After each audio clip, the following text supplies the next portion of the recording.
వసుదేవసుతం దేవం కంసచాణూరమర్దనం దేవకీ పరమానందం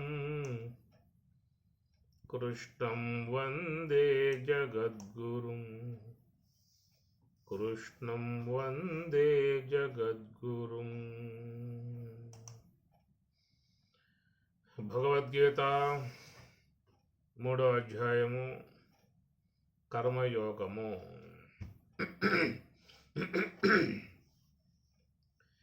ఏమే మతమిదం నిత్యం అనుతిష్ఠంతి మానవాః శ్రద్ధావంతః అనసూయంతః ముచ్యంతే తేపి కర్మభిః. ఏమే మతమిదం నిత్యం అనుతిష్ఠంతి మానవాః. ఎవరు మే నా యొక్క ఇదం మతం, ఈ మతమును, నా అభిప్రాయాన్ని నిత్యం ఎల్లప్పుడూ అనుతిష్ఠంతి అనుష్ఠిస్తూ ఉన్నారో, శ్రద్ధావంతః అనసూయంతః శ్రద్ధావంతులై అసూయలేనటువంటి వారై ఈ ప్రకారముగా నేను చెప్పినటువంటి ఈ మార్గాన్ని అనుష్ఠించేటువంటి వారు కర్మభిహి సమస్త కర్మల నుండి ముచ్యంతే విడబడుచున్నారు. ఏమే మతం ఇదం నిత్యం. మతం స్వామివారి యొక్క మతం, సమ్మతం. అది మనకు మతం అని చెప్పి అనగానే అనేక జ్ఞాపకం వస్తాయి. లోకంలో అనేక మతాలు ఉన్నాయి ఇప్పటికే. మరి అనేక మతములు ఉన్నట్లుగా మరి స్వామివారిది కూడా ఒక మతం ఉందా? ఏమే ఇదం మతం ఇదం. కనుక స్వామివారి యొక్క మతం సమ్మతం, అందరికీ యోగ్యమై ఉన్నటువంటి అంశం అన్నమాట. కాబట్టి పరమాత్మ చెబుతూ ఉన్నాడు, శ్రద్ధావంతః అనసూయంతః. శ్రద్ధావంతులై ఉండాలి. అనసూయంతః అసూయ లేనటువంటి వారై ఉండాలి. వారు ముఖ్యంగా అనుష్ఠించే విధానంలో సమస్త కర్మల నుండి వాళ్ళు విడబడుతున్నారు.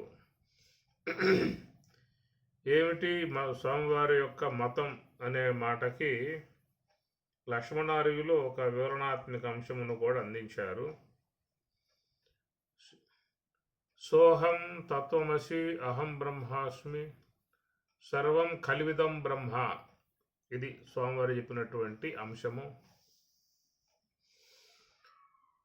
ఇది భగవంతుని సమ్మతం, మతం, అభిప్రాయమై ఉన్నటువంటి విధానము.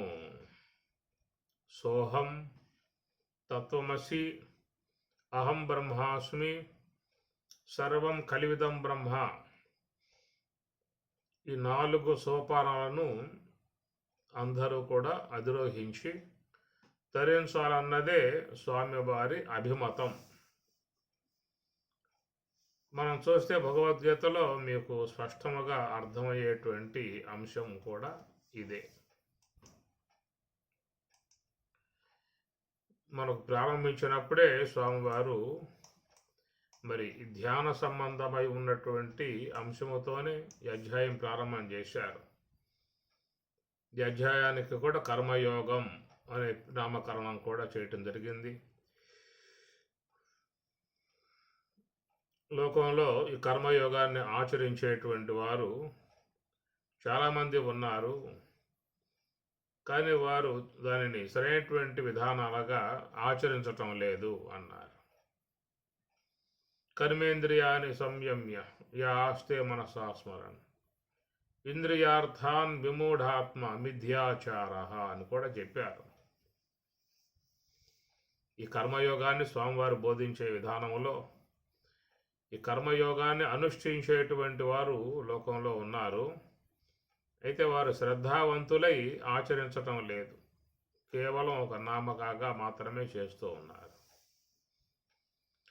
కర్మేంద్రియాన్ని సంయమ్య, ఈ ధ్యాన భంగిమలో ఉన్నటువంటి వారు కర్మేంద్రియముల బరికి నిగ్రహిస్తూ ఉన్నారు. అనగా పాదాలని పద్మాసనం ద్వారా, చేతులను చిన్ముద్ర ద్వారా, ఇట్లా వాక్కును బంధించి మిగతా అవయవాలని కదలికలు లేకుండా చేస్తూ ఉన్నారు. ఇంద్రియార్థాన్ విమూఢాత్మ యా ఆస్తే మనసా స్మరన్, ధ్యానములో ఉన్నప్పుడు మనస్సుతో సంకల్పిస్తూ ఉన్నారు, ఇంద్రియాల ద్వారా విషయాలని ఆస్వాదిస్తూ ఉన్నారు. ఈ విధంగా చేయటం అనేటువంటిది మిథ్యాచార, కపటాచారము. అది కేవలం నిరుపయోగము, అలా చేయటం వల్ల ఉపయోగం లేదని చెప్పి అన్నారు. యస్వింద్రియాన్ని మనసా నియమ్యారభతే అర్జున కర్మేంద్రియై కర్మయోగం అసక్తస్య విశిష్యతే అని చెప్పని కూడా చెప్పుకొచ్చారు. ఎవరైతే ధ్యానములో కర్మేంద్రియాలతో పాటు జ్ఞానేంద్రియములు మనస్సుని నిగ్రహిస్తారో అట్టివారే విశిష్యతే, గొప్పవారు అనేటువంటిదిగా మనం అవన్నీ చూసినట్లయితే ఈ 3వ అధ్యాయంలో స్వామి చెబుతున్నటువంటి విధానము ధ్యాన ప్రక్రియ, అంతర్ముఖ ప్రయాణము, ఆత్మానుభవమును పొందుట మన స్వద్ధంగా అర్థమవుతుంది అధ్యాయంలో. ఆ తర్వాత కూడా మరి ఒక యజ్ఞ చక్రముగా వారు చెప్పుకురావడం జరిగింది. ఏవం ప్రవర్తితం చక్రం, ఈ విధముగా ఉన్నటువంటిది ఒక యజ్ఞ చక్రం అనేదిగా ఈ ధ్యానము అనేటువంటి అంశాన్నే ఆయన అంతరయాగముగా జ్ఞానయజ్ఞముగా కూడా చక్కగా అన్వయం చేసి స్వామివారు చెప్పుకొచ్చారు. తస్మాత్ సర్వగతం బ్రహ్మ నిత్యం యజ్ఞే ప్రతిష్ఠితం, అంతటా వ్యాపకమై ఉన్నటువంటి ఆ బ్రహ్మము నీయందు ప్రతిష్ఠ గాయబడి ఉన్నది. ఆ బ్రహ్మము నీయందు చక్కగా దర్శనాన్ని ఇవ్వటానికి ఏర్పడి ఉన్నది అనేదిగా మనకి ఆ శ్లోకాలలో స్వామివారు చెప్పుకొచ్చారు. అందుచేత ప్రతి ఒక్కరూ కూడా మరి జీవితంలో ఆత్మానుభవాన్ని పొందాలనేది ఈ 3వ అధ్యాయంలో స్వామివారు మనకు చెప్పే విషయాలు బట్టి మనకు అర్థమవుతుంది. ఆత్మజ్ఞానం పొందటమే కర్మయోగం యొక్క ఉద్దేశము. అందుచేత ఇక్కడ పరమాత్మ మరి ఎన్ని కూడా చెప్పుకొచ్చిన విధానంలో ఫలశ్రుతి కూడా బోధించారు. యస్వాత్మరతిరేవ స్యాత్ ఆత్మతృప్తశ్చ మానవ ఆత్మన్యేవ చ సంతుష్ట తస్య కార్యం న విద్యతే అన్నారు. ఆత్మరతి, ఆత్మసంతృప్తి, ఈ ప్రకారముగా మరి ఎవరు మనస్సు అయితే ధ్యానము ద్వారా అంతర్ముఖమై ఆత్మానుభవాన్ని పొందగలుగుతుందో అట్టి వారి స్థితి ఎట్లా ఉంటుందంటే ఆత్మరతి ఏవ స్యాత్ ఆత్మతృప్త తస్య కార్యం న విద్యతే. కనుక ఆ మాటలను బట్టి చూసినట్లయితే కర్మయోగము ద్వారా మనకు లభించేటువంటిది పరమ ప్రయోజనం బ్రాహ్మీ అనుభవము అని అర్థం. ఇది స్వామివారు మనకి బోధించే ప్రధాన అంశము. భగవద్గీత అనేటువంటిది భవద్వేషిని, భవ అంటే పుట్టుక, పుట్టుక లేకుండా చేయటమే భగవద్గీత యొక్క సందేశం. భవసాగరము నుండి జీవుణ్ణి ఉద్ధారకం చేయటమే భగవద్గీత యొక్క ఉద్దేశం. మృత్యు సంసార సాగరాత్, స్వామి చెప్పిన మాటే, మృత్యు రూప సంసార సాగరములో ఈ జీవులు ఈదుతూ ఉన్నారు. పుట్టటము చావటము, పుట్టటము చావటం అనేటువంటి కానొక వ్యవస్థ అనిశ్చితముగా నడుస్తూ ఉన్నది. అందువల్ల అలాంటి యొక్క ఆ విధానము నుండి బయట పడగలిగే అవకాశం గల చక్కటి సావకాశాన్ని భగవంతుడు ఈ జీవులకు మానవ జన్మ అనే దాని ద్వారా అవకాశాన్ని ప్రసాదించాడు. ఎందుకంటే ఈ కర్మయోగం అనేటువంటిది ఆచరించాలని చెప్పన్నట్లయితే ఒక మానవ ప్రాణికి మాత్రమే అవకాశం ఉన్నటువంటిది, ఏ ప్రాణికి లేదు. ఆహార నిద్ర భయమైదునాని సామాన్యం ఏతత్తు పశుభి నరాణం. ఆహారము తినటము, భయపడటము, నిద్రపోవటము, మైథునం సంభోగ సంబంధమై ఉన్న విషయాలసత్వము, ఇవన్నీ కూడా సామాన్యము అని చెప్పినంటూ జ్ఞానం నరాణం అధిక విశేష. ఈ విశ్వంలో ఒక జ్ఞానం, ధ్యానం ఈ రెండు కూడా మానవునికి విశేషముగా ఉన్నటువంటి అంశాలు. సర్వసాధారణమై ఉన్నటువంటి జీవన విధానాన్ని విశ్వంలో అన్ని జీవులు జీవిస్తున్న విధానమే. అలాంటి జీవన విధానాన్ని జీవిస్తూనే మానవుడు వివేకంతో, విజ్ఞానముతో ముందుకు ప్రయాణించి తన జన్మరాహిత్యాన్ని చేసుకోవటానికి చక్కటి అవకాశం భగవంతుడు ఈ ప్రాణికి, ఈ జీవునకు మానవ దేహము ద్వారా ప్రసాదించాడు.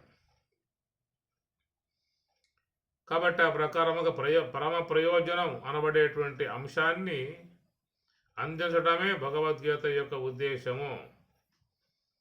మధ్యే మహాభారతే, మహాభారతం యొక్క మధ్యలో ఉన్నటువంటి విధానం.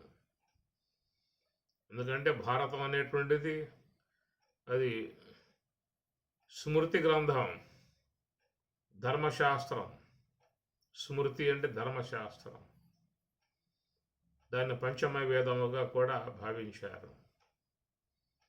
వేదములలో ఉన్నటువంటి ఆ నీతిని, ధర్మాలని భగవద్గీతలో అనేక మనం భారతములో అనేక సందర్భాలను పురస్కరించుకొని లోకానికి వేదవ్యాసుల వారు ఈ ధర్మాలని అనేక రకాలుగా అందిస్తూనే ఉండేటువంటి దానం. ధర్మరాజు ద్వారా, ఇంద్రుడి ద్వారా, భీష్ముని ద్వారా అనేక ధర్మాలు మనకి భారతం ద్వారా వెలువడతాయి. కాబట్టి మానవుడు జీవన విధానానికి సంబంధం పడి ఉన్నటువంటి జీవన సరళి ధర్మస్వరూపం ఇది భారతం మనకి బోధిస్తున్న విధానమే. ఇంకా భారతంతో పాటు అనేకమైనటువంటి గ్రంథాలు కూడా మానవునికి చక్కటి ధర్మ సందేశాలని ఇచ్చేవిగా ఎన్నో ఉన్నాయి గ్రంథాలు. రామాయణం కూడా మానవునికి ఒక ధర్మ సందేశాన్ని అందిస్తూ ఉన్నది. ఇంకా అనేకమై ఉన్నటువంటి పురాణాలు ఇవన్నీ కూడా మానవునికి ధర్మ సంబంధమై ఉన్న అంశాలని అందిస్తూ ఉన్నటువంటివి. కాబట్టి ఎన్నో గ్రంథాలు ఉన్న విధానములో ఒక భగవద్గీత అనబడేటువంటిది వేద సారముగా, ఉపనిషత్తుల సారముగా మనకి స్వామివారు అందిస్తున్న విధానం. ఉపనిషత్తుల సారాన్ని, మరి నివృత్తి మార్గాన్ని, మోక్ష సంబంధమై ఉన్న మార్గాన్ని మనకు భగవద్గీత ద్వారా స్వామివారు అందిస్తూ ఉన్నారు. ఇప్పుడు మనం చెప్పుకున్నట్లుగా నీతి సంబంధమై, ధర్మ సంబంధమై అనేక విషయాలను మనకి భారతం ద్వారా, రామాయణం ద్వారా, అనేక గ్రంథాల ద్వారా మహాత్ములు అందించారు. కానీ మానవునికి పరమ ప్రయోజనం ఏమిటని చెప్పానంటే మోక్షము ద్వారానే మానవుని పరిసమాప్తి అనేటువంటిది కలిగే అవకాశం ఉంటుంది. కాబట్టి అంటే ఆ మోక్షము యొక్క సంబంధమై ఉన్నటువంటి అంశాన్ని భగవద్గీత ముఖ్యంగా మనకు బోధిస్తున్నటువంటి విధానము. ఇది గమనించుకోవాల్సిన అంశం. కనుక ధర్మములు కావాలా, నీతి విషయాలు కావాలా, అనేక గ్రంథాలు ఉన్నాయి, వాటిల్లో మనం చూసుకోవచ్చు. కానీ భారతం మధ్యంసగా వచ్చినటువంటి అమృతం, అద్వైత అమృతం భగవద్గీత అన్నారు. ఇది జీవుని ఉద్ధారకం చేసే విధానముగా ఉన్నటువంటి గ్రంథం. కనుక ఈ దీంట్లో నీతి ధర్మముల కంటే ఎక్కువగా జ్ఞానానికే ప్రాముఖ్యత ఇవ్వబడింది భగవద్గీతలో. పరమాత్మ ఎంతో గొప్ప జ్ఞానాన్ని మనకి ఉపనిషత్తుల జ్ఞానాన్ని అందిస్తున్నటువంటి విధానం. సర్వోపనిషదో గావ దొగ్ధ గోపాలనందన.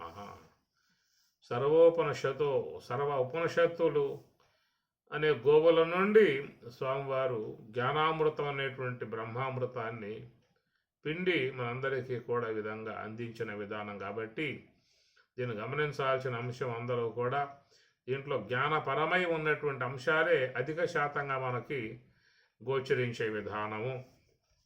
ఈ ప్రకారముగా భగవద్గీత 3వ అధ్యాయంలో స్వామివారు కర్మయోగం అనే పేరు పెట్టి ఆ కర్మయోగము యొక్క సంబంధమై ఉన్న అంశాలని ఆయన గారు చెప్పుకుంటూ రావటము, తర్వాత అట్టి ఆత్మస్వరూపానుభవాన్ని పొందినటువంటి వారు ఉండేటువంటి స్థితి యస్తవాత్మరితరేవ స్యాత్ ఆత్మతృప్తశ్చ మానవ. ఆత్మన్యేవ సంతుష్ట. ఆత్మయందే సంతుష్టి, ఆత్మయందే ఆనందము, ఆత్మయందే సుఖము, ఆత్మయందే పరమశాంతి అనేటువంటి అంశాలు కూడా మనకి 3వ అధ్యాయంలో స్వామివారు చెప్పుకొచ్చిన విధానం ఉన్నది. కాబట్టి అవన్నిటిని మనం చూసినప్పుడు ఇక్కడ గ్రహించినట్లయితే మతం నా యొక్క అభిమతం, ఇది గమనించాల్సిన అంశం. భగవంతుని అభిమతం, ఉపసర్గ పక్కన పెట్టేస్తే మతం. ఈ మతం అని చెప్పి అనగానే మనం చాలా వాటిలోకి వెళ్ళిపోతాం. ఎన్నో మతాలు లోకంలో చూస్తూ ఉన్నాం. ఒక్కొక్క మతం ఒక్కొక్క రకంగా బోధించే విధానాలుగా ఉన్నాయి. ఇతర జాతులలో అనేక మతాలు చేరి ఉన్న హైందవ సంస్కృతిగా భావించేటువంటి ఈ భారతీయ సంస్కృతిలో చాలామంది హిందువులుగా భావించే వాళ్ళలోనే అనేక సాంప్రదాయాలు ఏర్పడి ఉన్నటువంటి విధానం. విశిష్టాద్వైతము, ద్వైతము, జైనము, బౌద్ధము ఇత్యాదివి ఎన్నో రకాలైనటువంటి యొక్క మతాలు వ్యాప్తి ఉన్నటువంటి విధానము. కాబట్టి ప్రకారముగా మరి చూసినట్లయితే మానవుడు భగవంతుడు అందించేటువంటి అంశానికి దూరంగా వెళ్ళిపోయాడా అనిపిస్తుంది ఇక్కడ. ఎందువల్ల అంటే శ్రద్ధావంత, అనసూయంత అని 2 పదాలు పరమాత్మ చెప్తూ ఉన్నాడు. మీ కింద శ్లోకంలో కూడా 32వ శ్లోకంలో కూడా స్వామివారు ఏతు ఏతత్తు అభి అసూయంత నా అనుతిష్టంతి మే మతం సర్వజ్ఞాన విమూఢాన్ తాన్ విద్య నష్టాన్ అచేతస అని కూడా చెప్తూ ఉన్నారు.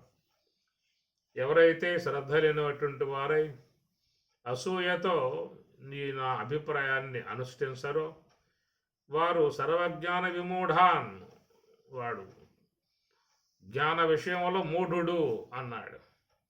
విద్య నష్టాన్, జీవితం నష్ట పొందిన వారుగా తెలుసుకొనుము అని చాలా హెచ్చరిక ఈ శ్లోకంలో స్వామివారు చేస్తూ ఉన్నారు. ప్రధానంగా మానవ జన్మ అనేటువంటిది ఉద్ధారకం కోసంగా వచ్చినటువంటి విధానము. తనను తాను ఆ జీవుడు ఉద్ధరింపబడేటువంటి విధానం ఈ మానవ జన్మ ద్వారానే లభ్యమయ్యేటువంటి యొక్క అంశము. జీవ బ్రహ్మైక్య స్థితి, బ్రాహ్మీ స్థితి, బ్రహ్మానందం, మోక్షం అనబడేటువంటి యొక్క అంశం పొందేటువంటి విధానముగా ఉన్నటువంటి మానవ జన్మ.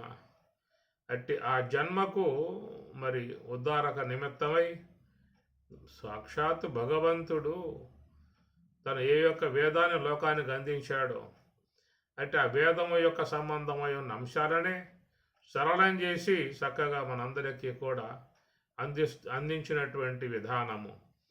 మరి ఆ భగవంతుడు 1000 నామాలు కలిగి ఉంటున్న భగవంతుడు సహస్ర శీర్ష పురుష సహస్రాక్ష సహస్రపాత్ అటు విశ్వంభరుడే ఉన్నటువంటి పరమేశ్వరుడు ఈ యొక్క భగవద్గీతను మనకు ప్రసాదించాడో అంటే ఆ భగవద్గీతలో ఉన్నటువంటి యొక్క అంశాలను గ్రహించి వాటిని మనం మరి చక్కగా శ్రద్ధావంతులమై ఆచరించే విధానముగా రాగలిగితే చాలు, జీవితం ధరిస్తుంది. కానీ భగవంతుడు ఇచ్చేటువంటి ఈ సందేశాత్మకమగు భగవత్ సమ్మతమై ఉన్నటువంటి ఈ మతం గ్రహించగా మానవులు అనేకమైనటువంటి వేరే వేరే కుంపట్లు పెట్టుకుంటూ ఉన్నారు. వేరే మతాలని ఏర్పాటు చేసుకుంటూ ఉన్నారు. స్వామివారు చెప్పే అభిప్రాయాన్ని పూర్తిగా పక్కన పెట్టేసి ఇక వాళ్ళ విషయాలు, వాళ్ళ యొక్క అభిప్రాయాలు, వాళ్ళు భావించుకునే నియమాలు అవన్నీ పెట్టుకొచ్చి మరి పరమాత్మ యొక్క సందేశాన్ని విలువ లేకుండా ప్రవర్తిస్తున్నటువంటి విధానము. ఇన్ని అవసరమా అనేది కూడా మనం గమనించాల్సి ఉంటుంది. ఒక్క భగవద్గీత వేదసారమై ఉన్న భగవద్గీత సర్వోపనిషదో గావ, సకల ఉపనిషత్తుల సారభూతమై అనేటువంటి గ్రంథముగా ఉన్నటువంటిది అందరికీ సులభంగా అర్థం కావటానికి ఒక్కొక్క అంశాన్ని ఒక్కొక్క అధ్యాయంగా పేరు పెట్టి మరి విషయాలు అందించిన విధానము ఇంకెంతకంటే సరళత్వం ఏముంటుంది చెప్పండి.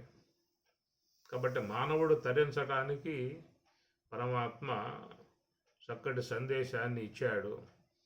దాన్ని ఎంతమంది తీసుకుంటున్నారనే విషయాన్ని గ్రహించుకోవాలి.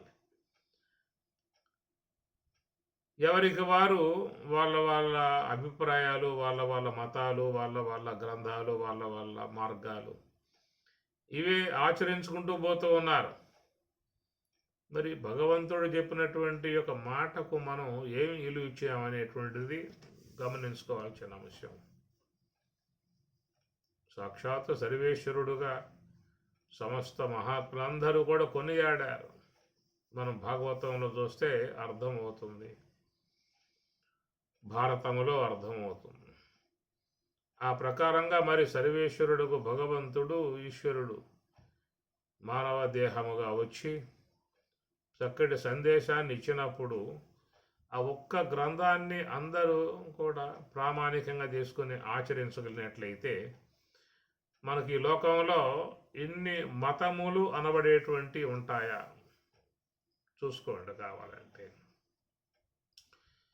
ఒక్కొక్కరు ఒక్కొక్క రకమైనటువంటి ఒక మతాన్ని పెట్టుకుంటూ వాళ్ళ సొంత భావాలని ప్రవేశింపజేస్తూ మరి సామాన్య మానవుల్ని అపమార్గం వైపుకి లాక్కుపోతున్నటువంటి పరిస్థితి. ఇంతకుముందే స్వామి చెప్పారు, లోకంలో ఎలా ఉన్నారు జనులు అని చెప్పానంటే అజ్ఞానం కర్మసంజ్ఞానం,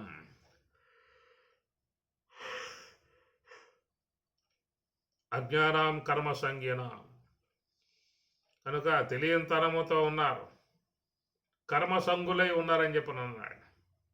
ఎందుకంటే ఎవరో కూడా మరి జ్ఞానముతో లోకంలోకి రారు. వచ్చిన తర్వాత మహాత్మ సన్నిధిలో ఉండి జ్ఞానాన్ని ఆర్జించుకోవాల్సి ఉంటుంది. తెలియనితనంతో లోకంలోకి వస్తారు, కర్మసంగులై ఉంటారన్నారు, కర్మఠులై ఉంటారు. ఈ విధముగా ఉన్నటువంటి వారికి చక్కటి జ్ఞాన సందేశాన్ని భగవంతుడు అందించగా ఆ ఒక్కదాన్ని అందరూ కూడా ప్రామాణికంగా తీసుకుని సమస్త మానవాళికి వివరంగా అర్థమయ్యేట్లుగా ఇచ్చినట్లయితే అందరూ కూడా మరి భగవంతుడు సూచించినటువంటి మార్గంలో ప్రయాణం చేసేవాళ్ళై ఉండేవారు. ఇప్పుడు ఏమైందయ్యా అని చెప్పనంటే ఎవరి యొక్క విధానాలుగా వాళ్ళు సొంత దుకాణాలు పెట్టేసుకున్నారు, సొంత రచనలు పెట్టేసేసారు. చివరికి ఇక స్వామివారి అభిమతమై ఉన్నటువంటి అంశాన్ని పక్కన పెట్టేసేసి ఇక వాళ్ళ దుకాణాలు, వాళ్ళ రచనలు, వాళ్ళ గ్రంథాలే వాళ్ళు వ్యాప్తి చేసుకుంటూ పోవటం కారణంగా మరి ఇక్కడ పరమాత్మ చెప్పింది ఏమైంది చివరికి? దాని విషయంగా స్వామిగారు మాట్లాడుతూ సర్వజ్ఞాన విమూఢాన్, వాళ్ళు ఎలాంటి వాళ్ళయ్యా అంటే జ్ఞాన విషయంలో మూఢుడు అన్నాడు. విద్ధి నష్టాన్ అచేతసహ వివేకాత్మక బుద్ధి లేకపోవటం వల్ల నేను చెప్పిన సందేశాన్ని యథాతథంగా తీసుకోకపోవటం కారణంగా విద్య నష్టాన్, వాళ్ళ జీవితం నష్టపోయినటువంటి వాళ్ళుగా విద్ధి తెలుసుకొనుము అని చెప్పి అంటూ ఉన్నాడు. ఇది గమనించాల్సిన అంశము. ఎవరైతే ఆధ్యాత్మికంలో ఉండాలని చెప్పని తాత్విక మార్గంలో ప్రయాణం చేయాలని చెప్పని, భగవంతునిగా దగ్గర కావాలని చెప్పని, భగవదైక్యమును పొందాలని చెప్పేసి అని, జీవితం సార్థకత పొందింపజేసుకోవాలని చెప్పేసి అని ఎవరైతే అపేక్ష కలిగి, జిజ్ఞాస కలిగి, ముముక్షత్వం కలిగి, భక్తులై మరి ఉన్నటువంటి వారు గ్రహించుకోవాల్సిన అంశము, ఎవరు పడితే వాళ్ళు చెప్పేటువంటి యొక్క మాటలను నమ్మేసేసి వాళ్ళు సూచించిన ప్రకారంగా మార్గాల్లో పోయేటువంటి వారుగా ఉన్నట్లయితే వాళ్ళ విషయంగా ఇక్కడ స్వామివారు చెప్పిన మాటే విద్య నష్టాన్ అచేత సహా, సరైనటువంటి వివేకం లేకపోవటం కారణముగా వాళ్ళు అపమార్గంలో తీసుకుపోయే విధానంగా ఉన్నప్పుడు వాళ్ళ యొక్క మాటలు నమ్మేసేసి ఆ ప్రకారంగా వాళ్ళు పోయినట్లయితే వాళ్ళు జీవితంలో నష్టాన్. ఈ 2 శ్లోకాలు మీరు చక్కగా గమనించుకోండి. పరమాత్మ ఎంతటి చక్కటి మనకి ఈ విషయం సందేశంగా అందిస్తూ ఉన్నాడో తెలియబడుతుంది. మరి మనం సరైనటువంటి యొక్క మార్గంలో నడుస్తూ ఉన్నామా లేక అపమార్గంలో పడి పోతున్నామా అనేది తెలుసుకోవాల్సి ఉంటుంది. ఎందుకంటే అవిజ్ఞాతే జన్మ నష్టం, విజ్ఞాతే జన్మ సార్థకం అన్నారు శంకరాచార్యుల వారు. అవిజ్ఞాతే జన్మ నష్టం, సరైనటువంటి యొక్క విషయం తెలుసుకోకపోయావు అని చెప్పనంటే జన్మ నష్టం, నువ్వు జన్మ నష్టమును పొందినవాడివి అవుతావు అన్నాడు. కాబట్టి జీవితంలో ఏవైనా నష్టాలు రావచ్చు, ఆ నష్టాల నుంచి మళ్ళా కోలుకునే అవకాశాలు ఉన్నాయి. కానీ జన్మ విషయంలో నష్టపోయాము అని చెప్పనంటే ఆ సదవకాశం తిరిగి మరలా వచ్చేటువంటి విషయం అది ఎవరికి కూడా స్పష్టత లేదు. నేను తిరిగి ఈ లోకంలో మళ్ళా మానవ దేహముగానే వస్తాననగలిగేటువంటి వాడు ఎవరున్నారు చెప్పండి? ధైర్యంగా చెప్పగలిగే వారు ఎవరు? ఎందుకంటే ఆ చట్టం నీ చేతుల్లో లేదు. ఆ చట్టం వేరే ఉన్నది, అది విశ్వ చట్టం. అధినాయకుడిగా ఈశ్వరుడు ఉన్నాడు. ప్రకృతి మాత అనుసరించి జీవులన్నీ కూడా వస్తూ ఉంటాయి. కనుక వచ్చినటువంటి మానవ తనువు, మానవ దేహం అది కనుక పోగొట్టుకున్నట్లయితే ఆ తర్వాత పరిణామాలు, పరిస్థితులు మన ఊహలకు అందేటువంటివి కావు. వాటి విషయమై శాస్త్రం కూడా పెద్దగా మాట్లాడిందంటూ ఏమీ లేదు. అవిజ్ఞాతే జన్మ నష్టం, విజ్ఞాతే జన్మ సార్థకం, విజ్ఞాతే జన్మ సార్థకం అన్నారు. కాబట్టి పరమాత్మ కూడా ఇక్కడ విద్య నష్టాన్, నువ్వు జీవితంలో నష్టపోయినటువంటి వాడివిగా తెలుసుకొనుము. ఏమే ఎవరైతే ఏతతో అభ్యసూయంత అసూయంత, అసూయతో నా అనుతిష్టంతి మే మతం, నేను చెప్పేటువంటి యొక్క ఈ అభిప్రాయాన్ని ఎవరైతే నా అనుతిష్టంతి ఆచరించరో వారు జ్ఞాన విషయంలో మూఢులు అన్నాడు, జీవితం యొక్క విషయంలో నష్టపోయినటువంటి వాళ్ళే అన్నాడు. కాబట్టి ఆ ప్రకారముగా మనం ఎటుపోతూ ఉన్నామో, ఎవరిని ఆశ్రయించామో, ఎవరి యొక్క మాటలు నమ్ముతూ ఉన్నామో, ఎవరు సూచించేటువంటి యొక్క మార్గాల వైపుకు పోతూ ఉన్నామో అది ఈ తాత్విక మార్గంలో ప్రయాణం చేసేటువంటి వారు గమనించుకోవాల్సినటువంటి అంశము. కనుక నీకు శాస్త్రం ప్రమాణమా, వ్యక్తి ప్రమాణమా గుర్తించుకోండి. ఈనాడు లోకంలో వ్యక్తిని ప్రామాణికంగా తీసుకుంటున్నారే తప్ప శాస్త్రాన్ని ప్రామాణికంగా తీసుకోవటం లేదు. మా గురువుగారు చెప్పాడయా అంతేనని చెప్పని అంటారు. కాబట్టి శాస్త్రం ఏం చెప్పింది అనే విషయం ప్రధానం. కానీ మా గురువుగారు ఏం చెప్పారని చెప్పానంటే వానికి తోచింది ఆయన బోధిస్తాడు. అవన్నీ పట్టుకుంటూ పోయావు అని చెప్పానంటే నువ్వు గమ్యస్థానం చేరే విధానం ఏముంటుంది అక్కడ? ఇది ఎవరైతే తాత్వికమైనటువంటి మార్గంలో ప్రయాణం చేసే వాళ్ళు ఉన్నారో వాళ్ళు ప్రధానంగా గ్రహించుకోవాల్సినటువంటి అంశము. అసలు ఇన్ని మతాలు ఎందుకు పుట్టాయండి లోకంలో? భగవంతుడొక్కడే అని చెప్పని అంటూ ఉన్నప్పుడు ఆ ఒక్కదాన్ని పట్టుకుంటే పోతుంది కదా. ఆ? సదేవ సౌమ్య ఇదం అగ్ర ఆసీత్ ఏకమేవాద్వితీయం బ్రహ్మ నేహ నానాస్తి కించిత్తు. ఏకం ఏవ అద్వితీయం బ్రహ్మ, అద్వితీయమై ఉన్నటువంటి తత్వం ఒకటే. దాన్ని బ్రహ్మము అన్నారు, భూమ అన్నారు. పేర్లు వేరువేరుగా ఉన్నా కానీ వస్తువు అనేటువంటిది మాత్రం ఒక్కటే. కనుక ఆ వస్తుతత్వం యొక్క విషయాన్ని మనకు భగవద్గీత సుస్పష్టముగా చెప్పుకొస్తున్నటువంటి విధానం. అందువల్ల భగవద్గీతకు కూడా ఏమిటయ్యా అంటే ఉపనిషత్తుల సారమే కాదు, భగవద్గీత బ్రహ్మ విద్యాయాం యోగశాస్త్రే. దాన్ని బ్రహ్మ విద్య అనగా ఉపనిషత్తుల అభిమతమై ఉన్నటువంటి అంశాన్ని స్వామివారు మనకి అందిస్తూ ఉన్నారు. ఇది శ్రీమద్ భగవద్గీతాసు ఉపనిషత్సు, ఉపనిషత్తుల యొక్క సారమని స్వామి చెబుతూ ఉన్నారు. ఎందుకంటే మనం నేరుగా ఉపనిషత్తుల్లోకి పోలేం, అదంతా వేదం యొక్క అంతర్గతమై ఉన్నటువంటి అంశాలు. అవి మనకు ఒక పట్టాన అర్థమయ్యేటువంటివి కావు. అలాంటి వాట్లను స్వామివారు చక్కగా మధించి విభజించి మనకు ఆ విషయాలంటి సులభముగా అందించిన విధానము. కర్మ విషయం కావాలా చూసుకోండి 3వ అధ్యాయం, జ్ఞాన విషయం కావాలా 4వ అధ్యాయం పోండి, ఆత్మ సంయమనం మనస్సు ఎట్లా సంయమనం చేయాలనే విషయం గురించి కావాలా 6వ అధ్యాయం అధ్యయనం చేసుకోండి. బ్రహ్మమనగా ఏమిటి, ఆ బ్రహ్మతత్వం అనగా ఏమిటి అనే విషయంగా నీకేమైనా అవగాహన కావాలా 8వ అధ్యాయాన్ని అధ్యయనం చేయండి. సమస్త విశ్వవ్యాపకుడే ఉన్నటువంటి సర్వేశ్వరుడు, అతని యొక్క మహిమలు విభూతులు ఏవైతే ఉన్నాయో అవన్నీ తెలుసుకునే ఉద్దేశం ఉన్నట్లయితే మరి 10వ అధ్యాయాన్ని అధ్యయనం చేసుకోండి. ఇక భగవంతునికి భక్తునికి చక్కటి అనుసంధానం కలగజేసే విధానముగా ఏ యొక్క భక్తి అయితే ఉన్నదో ఆ భక్తి సంబంధమై ఉన్నటువంటి అంశాన్ని చక్కగా అర్థం చేసుకునే విధానములో 12వ అధ్యాయాన్ని స్వామివారు మనకి అందించిన విధానం.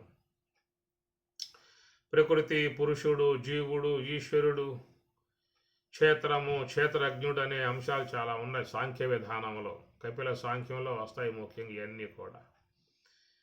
కనుక మరి ఆ కపిల సాంఖ్య దర్శనాన్ని దర్శించడం అని చెప్పనంటే అంత తేలికైన విషయం కాదు. అలాంటి యొక్క అంశాలన్నీ కూడా మనకి 13వ అధ్యాయంలో స్వామివారు క్షేత్రజ్ఞ విభాగ యోగం అని పేరు పెట్టి సులభముగా అర్థమయ్యేట్లుగా ఆయన అందించాడు. ఇక సాత్వికము, రజోగుణము, తమో గుణం అనబడేటువంటి 3 గుణాలు, వాటి సంబంధమై ఉన్నటువంటి క్రియలు, వ్యాపార వ్యవహారాలు ఎట్లా ఉంటాయి, ఏ విధంగా ఉంటాయి, అవి కనుక ప్రకోపిస్తే ఎలాగా ప్రవర్తిస్తారు మానవులు అనే విషయాలన్నీ కూడా మీకు 14వ అధ్యాయంలో గుణత్రయ విభాగ యోగముగా స్వామివారు మనకు విషయాలు అందించాడు. గుణాలు దాడితే ఉండేది నీకు పురుషోత్తమ ప్రాప్తి యోగమే అనే విధానముగా మరి 14వ అధ్యాయం దాటాక 15వ అధ్యాయంలో పురుషోత్తమ ప్రాప్తి యోగం అని చెప్పని, ఈ పురుషుడు అంటే ఏమిటి, క్షర పురుషుడు, అక్షర పురుషుడు, పురుషోత్తముడు అనే విషయాల మీద చక్కగా మంచిగా స్వామివారు 15వ అధ్యాయంలో విశదీకరించి సులభంగా అర్థమయ్యే రీతిలో మనకి అందించిన విధానము. ఇట్లా చూస్తే అన్ని అధ్యాయాలు కూడా ఎంత సరళంగా సులభముగా అర్థమయ్యే రీతిలో తాత్విక అంశాలని ఉపనిషత్తుల సారాన్ని మనకు అందించడం అర్థమవుతుంది. ఆ ఒక్క భగవద్గీతను పట్టుకుని జీవితాన్ని ధన్యత చేసుకునే విధానంగా పోవటానికి బదులు ఈ మానవులు దాన్ని పక్కన పెట్టేసేసి తన సొంత విధానాలుగా గ్రహించి సొంత మార్గాలను ఏర్పాటు చేసి సొంత గ్రంథాలను రచించి ఈ మానవాళిని ఆ ప్రకారంగా ఎవరికి వాళ్ళు లాక్కుపోతూ ఉన్నారు. ఎవరికి అందిన వాళ్ళు లాక్కుపోతూ ఉన్నారు. ఓ మతం పెట్టాడా తన మతం వ్యాప్తి కావాలి, తన మతంలో అందరూ చేరిపోవాలి అనే విధానంగా మరి అందరినీ కూడా వాడు ఆకట్టుకొని తన మతంలో కలిపేసుకొని విధానంగా చేస్తూ ఉన్న ప్రక్రియ. దానివల్ల ఏమవుతుందని చెప్పనంటే వాళ్ళు మోక్షానికి దూరం అవటమే తప్ప మరొక విధానం అక్కడ లేదు. అవిద్యాయాం అంతరే వర్తమానా స్వయం ధీరా పండితం మన్యమానా దంద్రమ్యమానా పర్యంతి మూఢా అంధేనైవ నియమానా యథాంధ అన్నట్లుగా అజ్ఞానంలో ఉన్నారు, తెలియనితనంలో ఉన్నారు. చతస్సులోకి పండిత, దశస్సులోకి పండిత. 4 వాక్యాలను కంఠస్థం చేస్తారు, 2 పుస్తకాలను బాగా బైకాట్ చేస్తారు. ఏవో కొన్ని అంశాలను వాళ్ళు చేసుకొని అక్కడి నుంచి వాళ్ళు ఒక మార్గాన్ని ఏర్పాటు చేసి, ఇది నా యొక్క మతం, ఈ మార్గంలోకి రాండి, మీరందరూ తరిస్తారు, మోక్షం పొందుతారని చెప్పని ఆ ప్రకారముగా ఎవరికి వారు వాళ్ళకు అందిన వాళ్ళని మొత్తం లాగి వాళ్లకు ఒక చిహ్నములు ధరింపజేసి, వీళ్ళంతా కూడా మా యొక్క వర్గము, మా మతంలో చేరినటువంటి వారు, ఈ మత అనుయాయులు, వీళ్ళంతా మా వర్గము, ఇట్లాగా ఎవరికి వారు ఒక వర్గములుగా తయారు చేసుకునే పరిస్థితులలో ఉన్నారు. కలవకుండా ఉండాలంటే కొన్ని చిహ్నాలను కూడా వాళ్ళకి ఏర్పాటు చేయాలి. ఎందుకంటే భగవత్ నిర్మాణములో మానవులు అనబడేటువంటి వారి ఆకృతులు ఒకే రకంగా పరమాత్మ నిర్మాణం చేశాడు. చేతులు, కాళ్ళు, ముక్కు, నోరు ఇవన్నీ కూడా ఒక ఆకృతి విధానములో మానవుడి విధానం ఒకటే ఉంది. కాబట్టి మరి మనవాడు వీడు నావాడు అని గుర్తించాలని చెప్పనేది ఎట్లా అనే విషయాన్ని వీడు ఆలోచించి కొన్ని విధానాలని ఏర్పాటు చేశాడు. ఈ మతం అనేటువంటిది చూసినట్లయితే కట్టు, బొట్టు, జుట్టు ఈ మూడిట్లలోనే అది చేరి ఉన్నటువంటి అంశం. ఇంకేం మార్చే అవకాశాలు లేవు. కట్టు, బొట్టు, జుట్టు, అది వాడు పైన గొరిగేశాడు, కింద పెంచాడు, మాదొక మతం అన్నాడు. ఇదొక రకమైన విధానాలు. ఈ ప్రకారంగా మరి చూసినట్లయితే కట్టు, బొట్టు, కట్టు అంటే వస్త్రాలు, ఒక్కొక్క రకమైనటువంటి యొక్క వస్త్రాలని ఆ మతానుయాయులు అందిస్తారు. ఆ దుస్తులు ధరించినట్లయితే గుర్తుపట్టవచ్చు, ఓహో వీళ్ళ పలానా మతం వాళ్ళు కదా వీళ్ళు. దాని తోడు మొఖాన కూడా కొన్ని బొట్లు ఉంటాయన్నమాట. ఆ బొట్లను బట్టి కూడా ఓహో ఇతడు పలానా మతస్థుడు, పలానా మతంలో చేరినవాడు అనేటువంటి సింబల్ అన్నమాట. నేను పలానా మతంలో చేరానయ్యా, మా మతం ఏది అని చెప్పకనే చెప్పుకోవాలంటే వాడు కొన్ని దుస్తులు ధరించి ఉండాలి, కొన్ని బొట్లు కూడా ధారణ చేసి ఉండాలి. అటు చేసినట్లయితే నేను పలానా మతం గలవాడిని, పలానా సాంప్రదాయకంలో చేరిన వాడిని అనే విధానముగా ఈ ప్రకారంగా లోకంలో ఎవరికి వారు అందినటువంటి వాళ్ళందరినీ కూడా నా మతంలో చేరు, నా మతంలో చేరు, నా మతంలో చేరు, నా మతంలో చేరు అని ఈ విధంగా అందరూ కూడా లాగేసుకుంటా ఉన్నారు. ఎందుకంటే వీడు ఎట్లా ఉన్నాడు వీడు అంటే అజ్ఞానం కర్మ సంగీనం, వీడికున్న క్వాలిఫికేషన్స్ అన్నమాట. పుట్టుకతో వచ్చినటువంటి వీడి ఈ రెండు ఉన్నాయి. కాబట్టి ఈ రెండింటిని ఆసరాగా చేసుకుని వీళ్ళు మొత్తం లాగేసుకోవటం అవుతుంది. లాగేసుకోవటం, బొట్టు పెట్టడం, జుట్టు కత్తిరించడం, ఒక వస్త్రం మెడలో పడేయటం, చేయటం. అది ఇది రాజకీయ పార్టీలాగా మీరు చూడండి. రాజకీయ తీర్థం పట్టుకున్నాడు అని చెప్పనంటే ఆడు కండవా కాపేస్తారు ఆ పని. ఆ కండవాన్ని బట్టి చెప్పేయచ్చు ఇటు తెలుగుదేశమా, కాంగ్రెసా, బీజేపీ ఎటువంటి. అట్లాగా అదంతా రాజకీయం అనుకోండి, లోక వ్యవహార విధానాలు. అది మనకు అవసరం లేదు. మనం ఆధ్యాత్మికంలో ఉన్నా కానీ ఇక్కడ కూడా ఏమైందని చెప్పని అంటే అక్కడ ఎట్లయితే గుడ్ల కప్పేసేసి నా పార్టీ అని చెప్పనే విధానంగా చెప్పుకుంటూ ఉన్నారు. ఇక్కడ కూడా ఏదో గుడ్డ కప్పేస్తారు, బొట్టు పెట్టేస్తారు, జుట్టు కత్తిరిస్తారు. జుట్టు ఎందుకు కత్తిరించటం, ఏలు కత్తిరించు, ఏలో చెబో ముక్కో కోసి పారేయచ్చుగా. అవి కోస్తే తట్టుకోలేడు వాడు. అందువల్ల ఆడజోలికి పోరు వాళ్ళు. జుట్టు అంటే నొప్పే ఉంది, గుడ్డు అంటే నొప్పే ఉంది, అవి కప్పి పారేస్తారు. ఆ పన్నే వీడు నా వర్గంలో చేరినవాడు, ఇది నా చాల్తీ, ఇది నా యొక్క కుంపటిలో ఉన్నాడు వీడు అని ప్రకారంగా వాడిని కట్టి పారేస్తారు. ఆ పని నువ్వు గనక వేరే మతంలోకి పోయావో నరకానికి పోతావు, వేరే మత తీర్థం పుచ్చుకున్నావా నీకు ఆ పూట నరకం ప్రాప్తిస్తుందని చెప్పనంట. ఇక ఆ దెబ్బతో వాడు ఎక్కడికి పోతాడో ఇంకా ఆడే కూర్చోవాలి. ఇక అది బాగా ఉన్నా బాగా లేకపోయినా ఆ మతంలో చేరిన తర్వాత ఇక వాడు బయటకు పోవడానికి వీలు లేదు, కట్టేస్తారు ఆ పని. ఇలాగా చూస్తే లోకంలో ఒక్కొక్క విధానాలుగా వ్యక్తుల్ని పనిచేసుకున్నారు అందరూ కూడా. ఈ లోకంలో ఉన్న మతాలు కొట్టుకు చేస్తూ ఉన్నాయి విద్వేషాలతో, వైషమ్యాలతో. మీ దేవుడు తక్కువ, మా దేవుడే ఎక్కువ, మీ దేవుడు దేవుడే కాదు, మా దేవుడే దేవుడు, మా దేవుడే. ఏమిటండి ఇదంతా కూడా? కారణం ఏంటంటే మనకు సరైన జ్ఞానం లేకపోవటం వల్ల కదా. మనం గనక చక్కగా తొలి నుంచే ఉపనిషత్తులు, భగవద్గీత అధ్యయనం చేసినట్లయితే మన వద్ద ఆ మాయగాళ్ళ పోపులు ఉరుగుతాయా? కనుక మన దగ్గర ఏమి లేకపోయే, మంద ఖాళీ బుట్ట అయిపోయే, లోన అజ్ఞానము తమస్సు వ్యావహించి ఉండే. అందువల్ల మనల్ని సులభంగా వాళ్ళు లాగేసుకోవటానికి మంచి అవకాశం ఉన్నది. అసలు ఆధ్యాత్మికం ఎందుకు ఏర్పడింది మనకి?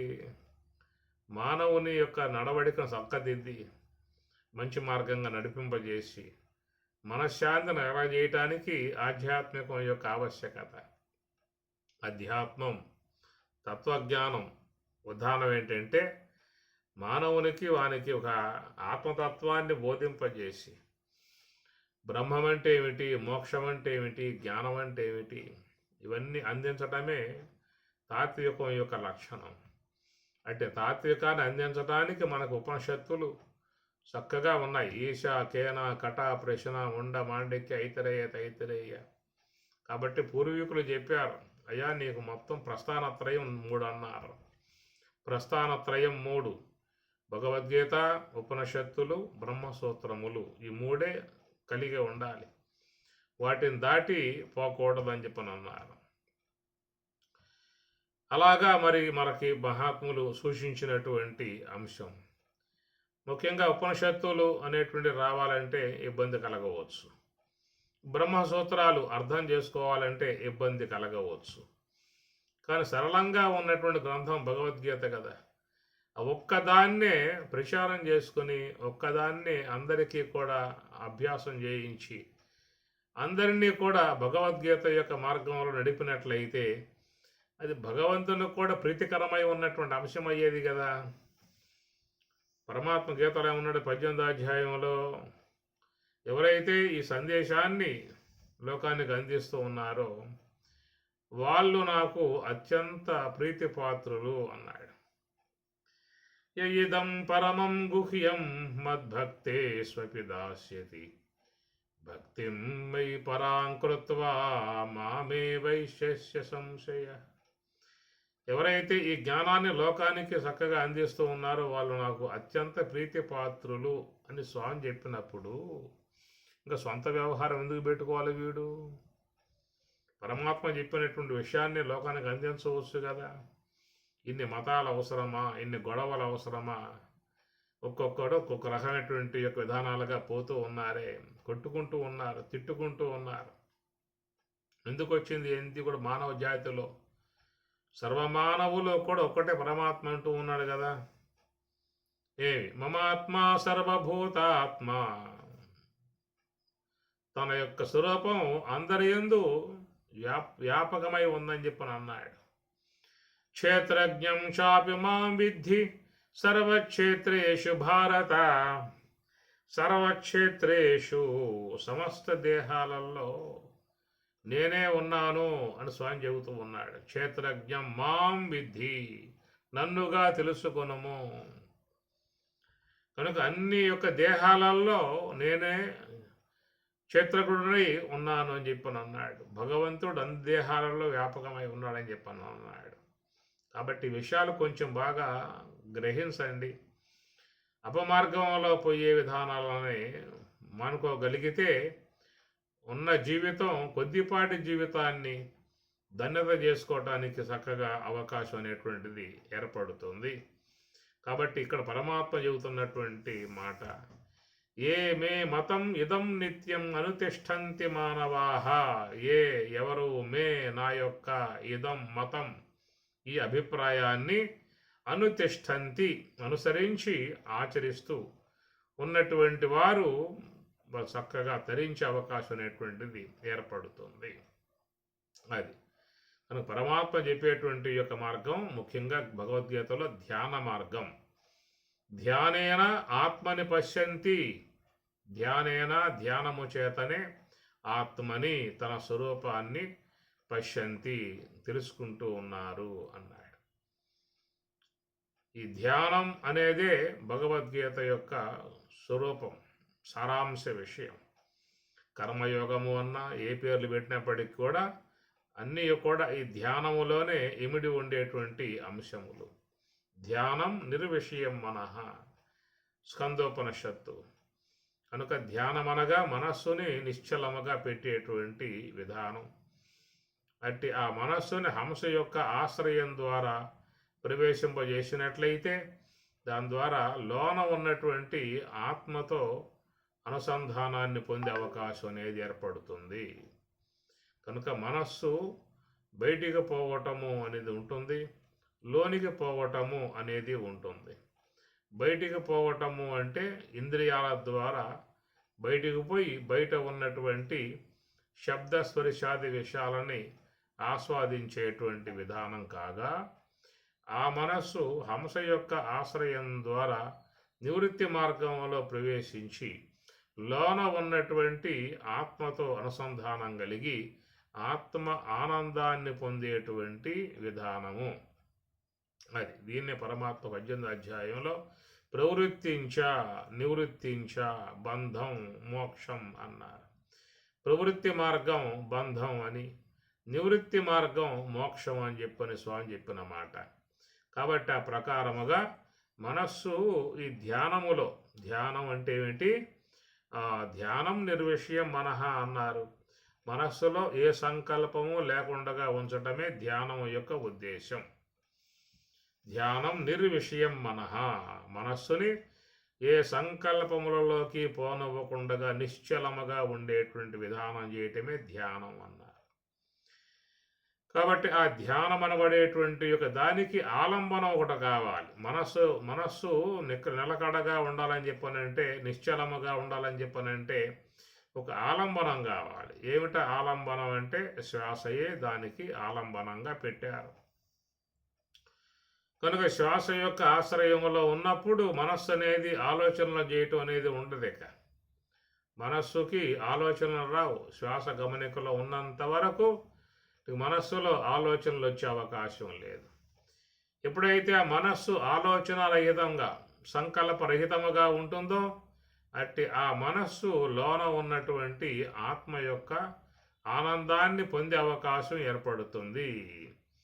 యుంజన్నేవం సదాత్మానం యోగి విగత కల్మషః సుఖేన బ్రహ్మ సంస్పర్శం అత్యంతం సుఖం అశ్నుతే. సుఖేన బ్రహ్మ సంస్పర్శం పరమాత్మ 6వ అధ్యాయంలో చెబుతారు. సుఖేన అనాయాసముగాట బ్రహ్మ సంస్పర్శం, బ్రహ్మమును స్పృశిస్తుందట మనస్సు, బ్రహ్మమును తాకుతుందట. ఆ తాకినప్పుడు ఏమవుతుంది? అత్యంతం సుఖం అశ్నుతే, అత్యంతం మిక్కుటమై ఉన్నటువంటి సుఖం, ఆనందాన్ని పొందే విధానం అనేటువంటిది కలుగుతుంది. ఇది ప్రధానముగా చెప్పేటువంటి యొక్క అంశము. కనుక మనస్సుని నివృత్తి మార్గములో భగవంతునిలో ప్రవేశింపచేసే విధానము చెప్పటమే భగవద్గీత యొక్క ఉద్దేశము.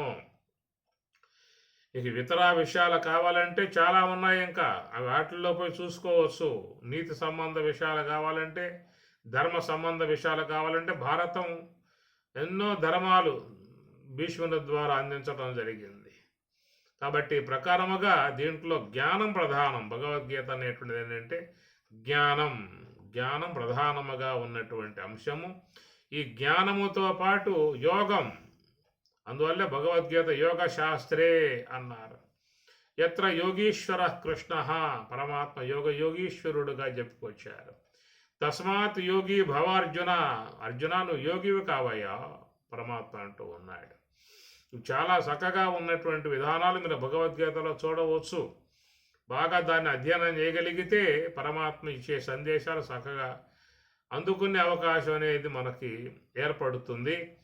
అందువల్ల పరమాత్మ చెప్పేటువంటి యొక్క సందేశ విధానములో మతం, ఇదం మతం, నా అభిప్రాయం, నా మతం ఏమిటని చెప్పానంటే వీరందరూ కూడా ఏ యొక్క పరమశాంతిని కోరుకుంటూ ఉన్నారో, ఏ ఆనందాన్ని కోరుకుంటూ ఉన్నారో దానిని మీకు చక్కగా సమృద్ధిగా అందించటమే భగవద్గీత యొక్క ఉద్దేశము.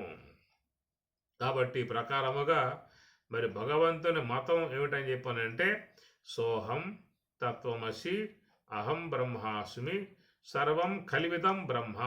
4 మహావాక్యాలు ఇవి. ఉపనిషత్తులలో వచ్చేటువంటి అవాంతర వాక్యములు కాకుండా ఉన్నటువంటి మహావాక్యములుగా చెప్పేటువంటి వాటిలను ఇక్కడ తత్వమసి అహం బ్రహ్మాస్మి సర్వం కలివిదం బ్రహ్మ, దాంతోపాటు ఇంకా ప్రజ్ఞానం ఆనందం బ్రహ్మ అని, అయం ఆత్మ బ్రహ్మ అని ఇంకా అనేక వాక్యాలు ఉన్నాయి. కానీ ప్రధానంగా తీసుకున్నటువంటి ఏంటంటే తత్వమసి అహం బ్రహ్మాస్మి సర్వం కలివిదం బ్రహ్మ అనేటువంటి మహావాక్యాలు ఉపనిషత్తులలో వేదాలలో ఉన్నటువంటివి. వీటిని మహావాక్యములు అన్నారు. దాంతోపాటు సోహం అనే దాన్ని కూడా జోడించారు. ఈ సోహం అనే దాన్ని పట్టుకుంటేనే నీకు ఆ తత్వమసి అహం బ్రహ్మాస్మి సర్వం కలివిదం బ్రహ్మ అనేటువంటివి అనుభవానికి వచ్చే అవకాశం ఉంటుంది. గమనించాల్సిన అంశం ఇవన్నీ కూడా. కాబట్టి సోహం సహా ప్లస్ అహం హంస సోహం హంస సోహం హంస సోహం సోహం ఇతి ఖేలతి పిండాండే భగవాన్ తదాశ బ్రహ్మేంద్ర స్వామి. హంస సోహం. కాబట్టి విధముగా నిరంతరముగా పరమాత్మ స్వరూపుడి పరమాత్మ సాకార మూర్తిగా ఉన్నటువంటి ఏ యొక్క శ్వాస ఉన్నదో, అజపానామ గాయత్రిగా పిలువబడేదిగా ఉన్నదో, శబల బ్రహ్మముగా కొనియాడేదిగా ఉన్నదో, అట్టి శ్వాస అనబడేటువంటి సోహం అనబడేటువంటి హంస అనబడేటువంటి దాన్ని ఆశ్రయించి ఉంటే దానివల్ల అనేక జన్మలుగా చేసి ఉన్నటువంటి సమస్త దోషాలన్నీ కూడా హరింపబడతాయి అని చెప్పి అంటూ ఉన్నారు. సమస్త పాపజాతమంతా కూడా ఈ ధ్యానము ద్వారా అది నివృత్తి అయిపోతుంది. ఎంతెంత ధ్యానములో మనస్సు హంస యొక్క ఆశ్రయం నివృత్తి మార్గంగా ఉంటుందో ఆ మనస్సులో చేరి ఉన్న సమస్త కల్మషాలన్నీ కూడా తొలగిపోతాయి అన్నారు. ఈ విషయాన్ని సీతారామాంజనేయులు అమ్మవారు తప్తకాంచన పుష్ప సన్నిబంబై అన్నది. తప్తకాంచన పుష్ప సన్నిభము అనగా పుటం వేయబడ్డటువంటి బంగారం, దాంట్లో చేరి ఉన్నటువంటి మాలిన్యం అంతా తొలగింపబడి ఎట్లా బంగారం శుద్ధముగా బయటకు వస్తుందో ఆ మాట అమ్మవారు చెబుతూ తప్తకాంచన పుష్ప సన్నిభము అన్నది. అట్లాగా ఈ ధ్యానం అనేది కూడా పుటం వేసిన విధానము అన్నారు. ఎందుకంటే మరి మనం గతంలో కూడా చెప్పుకున్నాం, పాత్రలకు పట్టినటువంటి మాలిన్యాలు కానీ వస్త్రాలలో చేరి ఉన్న మాలిన్యాలు కానీ ఈ జలం ద్వారా శుద్ధం చేసుకుంటూ ఉన్న విధానం. అటనే లోహాలలో చేరి ఉన్నటువంటి మాలిన్యాలని అగ్ని ద్వారా తప్తం చేసి ఆ మాలిన్యాలను పోగొట్టుకునే ప్రయత్నం చేస్తూ ఉన్నాం. కాబట్టి వాక్యములో ఉన్నటువంటివి కాబట్టి ఈ ప్రకారముగా జలం ద్వారాను అగ్ని ద్వారాను వాటి ద్వారా మనం శుద్ధం చేసుకునే విధానం చేసుకుంటూ ఉన్నాం. లోపల అంతఃకరణముగా ఉన్నటువంటి మనస్సులో చేరి ఉన్నటువంటి కల్మషాలు తొలగింపజేయాలని చెప్పి అన్నట్లయితే దానికి ఏమిటయ్యా మార్గము అని చెప్పనన్నారు అంటే ధ్యానము ద్వారానే సమస్త కల్మషాలను కడుక్కోవాల్సి ఉంటుంది. స్నానం మనోమల త్యాగం శౌచం ఇంద్రియ నిగ్రహ స్కందోపనిషత్తు. స్నానం మనోమల త్యాగం, ఆ మనసులో ఉన్నటువంటి మాలిన్యాలు మొత్తం పోవాలని చెప్పనంటే ఒక మార్గము నివృత్తి మార్గము ధ్యాన మార్గము అన్నారు. జ్ఞాన ప్రవాహ విమలాది గంగా సాకాశికాహం నిజబోధరు మనోనివృత్తి పరమోపశాంతి సాతీర్థవర్యామణి కర్ణికాశ జ్ఞాన ప్రవాహ విమలాది గంగా మనోనివృత్తి. శంకరాచార్యుల వారు కాశ్య పంచకంలో బోధిస్తూ ఉన్నారు. మనోనివృత్తి, ఆ మనస్సు వృత్తి లేకుండా ఉండాలి, ప్రవృత్తి మార్గాలు లేకుండా ఉంటమే నివృత్తి అని చెప్పి అన్నారు. అలాంటి విధానం రావాలని చెప్పన్నట్లయితే సాధకులు ధ్యానములో యోగములో హంస యొక్క ఆశ్రయములో ఉండి చేయగలగాల్సి ఉంటుంది. ఆ విధంగా చేసినప్పుడు మరి లోన ఉన్న కల్మషాలన్నీ కూడా కడగబడతాయి అన్నారు. పరమాత్మ 5వ అధ్యాయంలో అంటారు, లభంతే బ్రహ్మ నిర్వాణం ఋషయ క్షీణ కల్మషాః. ఋషీశ్వరులు లభంతే బ్రహ్మ నిర్వాణం అనగా బ్రాహ్మీ అనుభవాన్ని పొందుతూ ఉన్నారు అన్నారు.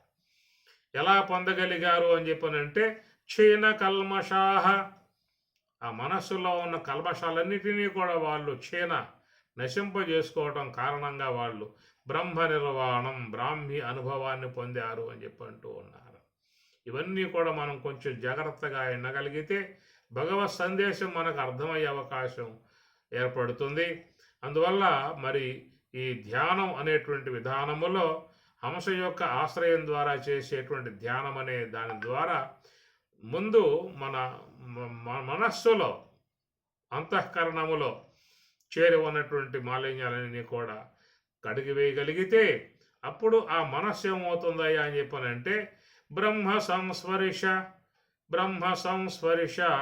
అత్యంతం సుఖం అసునుతే. బ్రహ్మ సంస్పరిశ, పరమాత్మ ఎంత మంచిగా చెప్పుకొస్తున్నారు.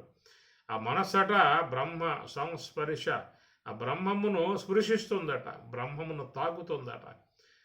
అత్యంతం సుఖం, అత్యంత మిక్కుటమై ఉన్నటువంటి సుఖాన్ని ఆనందాన్ని పొందే విధానం ఏర్పడుతుంది. కాబట్టి ఇలాంటి విధానాన్ని పూర్వీకులై ఉన్నటువంటి మహాత్ములందరూ కూడా ఆస్వాదించిన విధానము.